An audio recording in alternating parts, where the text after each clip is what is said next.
ஊழியன் செல்ல வந்து சொல்லுவாங்க, பிரதர் ஒரு பிசாசு பிடிச்ச அம்மாவுக்கு ஜெபம் பண்ண போனேன், என்னை அட்டாக் பண்ணிருச்சு. யார? பாஸ்டரை பேய் அட்டாக் பண்ணிருச்சாங்க. சூரியனுக்கு டார்ச் லைட்டா, சமுத்திரத்துக்கு மோட்டர் பம்பா?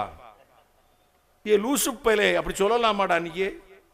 அப்ப நீ டியூட்டியில் இல்லைன்னு அர்த்தம், டிஸ்மிஸ் ஆக்கப்பட்டிருக்கிறாய். ஆண் டியூட்டியில் இருந்தேன்னா அபிஷேகம் உனக்குள்ள இருந்திருக்கும். கைகளை தட்டி கோதுமை விற்குவன் பதர் எம்மாத்திரம் சொல்லுங்க. ஒரு தேவ மனிதன் மரிக்கும் வரை ஒரு தீர்க்கதரிசி எலும்புகளிலே மரித்து போன வாலிபனின் பிணத்தை போட்டார்கள், உயிரோடு எழும்பிருச்சான். தேவ மனிதனுடைய ஆவியின் அபிஷேகம் அப்படிப்பட்டது. அப்படிலாம் யாராவது சொன்னாங்கன்னா வீட்டில் தொடப்பத்தை எடுத்து அடிச்சு விரட்டிருங்க.